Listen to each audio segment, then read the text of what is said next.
Enough time has passed for us to reevaluate the good, the bad, and the ugly that was the 2024 offseason for each NFL team. Hey, as long as they learn from their mistakes. So with that, let's dive into every team's most regrettable move of the 2024 offseason.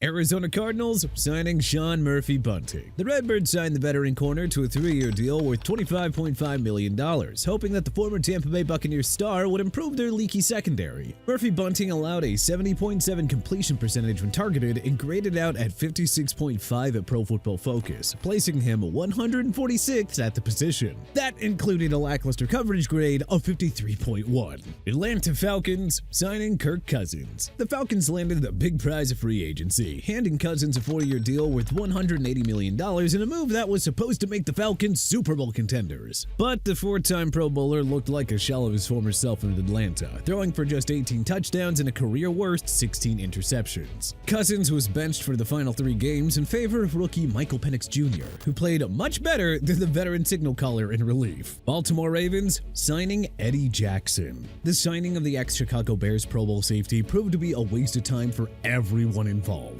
The Ravens signed Jackson as their latest reclamation project following his release from Chicago. He lasted just 9 games and was waived mid-season after voicing discontent with this role. Buffalo Bills signing Curtis Samuel. After losing top wideouts Stephon Diggs and Gabe Davis, the Bills signed veteran Curtis Samuel to a 3-year deal worth $24 million.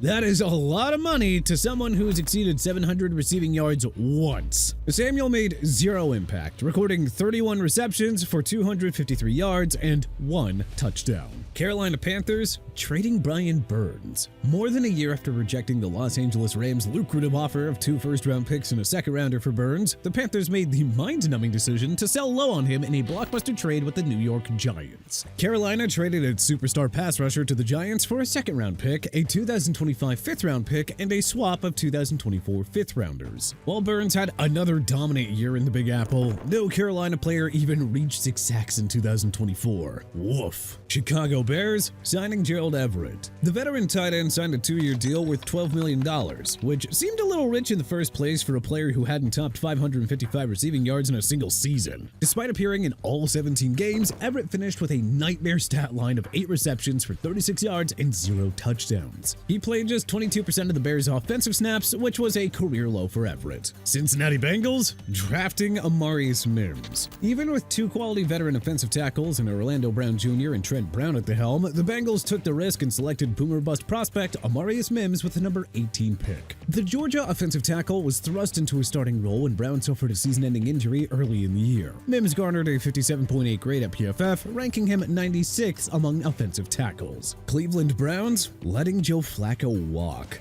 Flacco won 2023 Comeback Player of the Year honors after winning 4 of his 5 starts with the Browns, helping them to 11 wins and a surprise playoff appearance. GM Andrew Berry inexplicably let Flacco walk, selfishly believing that Deshaun Watson would stay healthy and actually produce. As an insurance option, he replaced Flacco with Jameis Winston, who didn't exactly perform much better than Watson after the latter went down with injury. The Bears had something good in Flacco and let him walk for nothing. Oh man, only this organization, folks. Only this organization. Dallas Cowboys not signing Derrick Henry. It's not a stretch to call 2024 the worst offseason for Jerry Jones in the GM chair, which is a big yikes all around. But his worst move of 2024 was a move that he didn't make. 2-time rushing champion Derrick Henry, who spends his off-seasons in Dallas, was vocal about wanting to play for the Cowboys. Jones claimed that Dallas couldn't afford him, so he brought back a washed-up Ezekiel Elliott after watching Henry rush for 1,921 yards and 16 touchdowns in year 1 with the Ravens.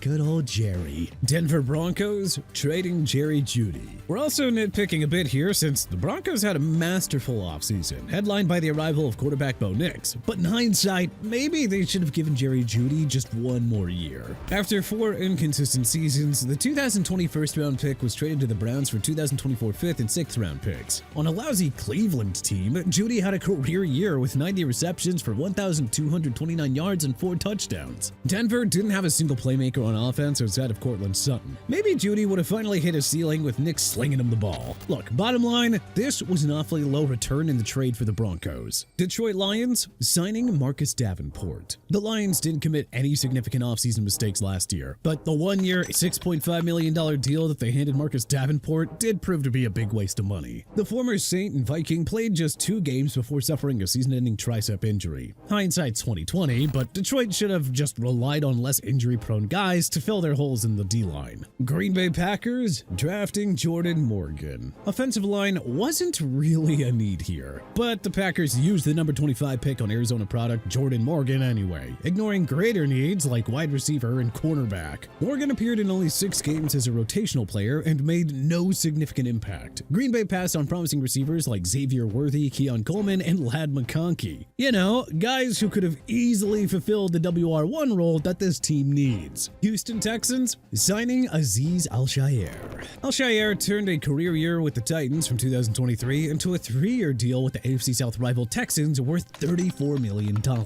Al-Shaair's stat line was decent, but his dirty and reckless style of play became problematic for DeMeco Ryans and company. He was fined twice during the season and suspended for 3 games for a vicious head hit on Trevor Lawrence. Yeah, not exactly sure that's worth $11.3 million annually, but I digress. Indianapolis Colts signing Raekwon Davis. Even though they had more than enough defensive line studs, the Colts dropped $14 million over 2 years on ex-Dolphins defensive tackle Raekwon Davis. The former 2020 second-round pick mustered 0 sacks in 17 games and garnered a horrific PFF grade of 37.0, ranking 202nd among 219 interior defensive linemen. $7 million annually to do your job at a below-average rate? Hey, I mean, good gig if you can get it. Jacksonville Jaguars signing Eric Armstead. After being cut by the 49ers in a cap-saving move, Armstead signed a lucrative 3-year deal with the Jaguars worth $43.5 million.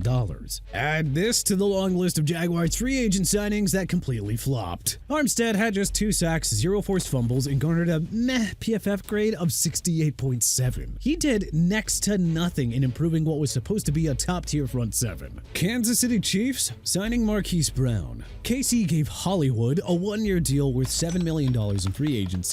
And, you know, it felt like a bit of a bargain at the time. Brown missed all but 2 regular season games recovering from shoulder surgery, but was a complete non-factor in 3 playoff games. He would go on to catch just 5 passes for 50 yards and no TDs en route to a Super Bowl 59 blowout loss to the Eagles. Las Vegas Raiders signing Gardner Minshew II.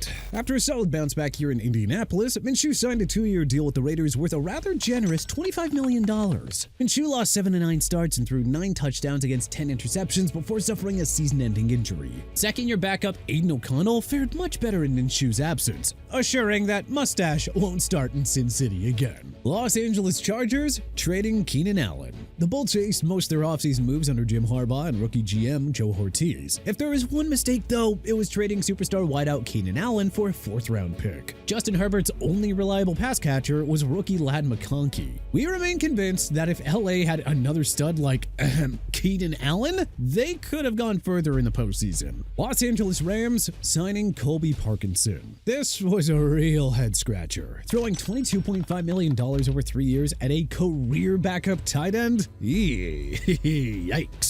In 17 games, Parkinson caught 30 passes for just 294 yards and a single touchdown. A rare miss by GM Les Snead here. Miami Dolphins signing Shaq Barrett. The Dolphins signed the ex-Buccaneers superstar linebacker to a 1-year deal worth $7 million, believing that he would bolster a pass rush that was about to lose Jalen Phillips and Bradley Chubb for the entire 2024 season. Barrett threw Miami for a loop, however, by announcing his retirement in July, only to announce in November that he wanted to keep playing. He was waived and then returned to the Bucs, leaving Miami with zilch on their investment. Minnesota Vikings trading up for Dallas Turner.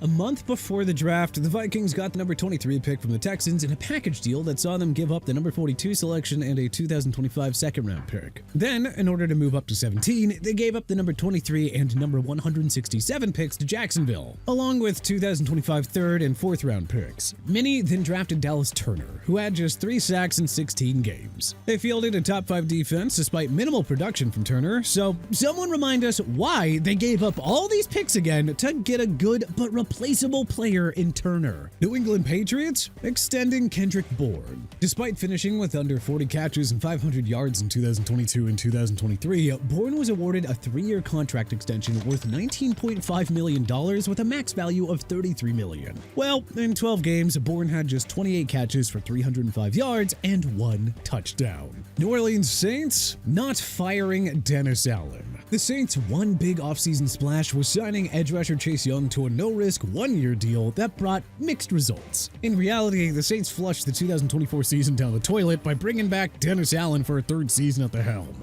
Allen lost the locker room quickly and was fired after a 2-7 start. And it didn't look good for him when the Saints finished better under interim Darren Rizzi. New York Giants letting Saquon Barkley walk. Extend your franchise player? No. Trade him? No. Franchise tag a second time? No. Let him leave for the arch-rival Eagles, join the 2K club, and lead them to a Super Bowl 59 championship? Oh yeah, that's the option. Do that one right there.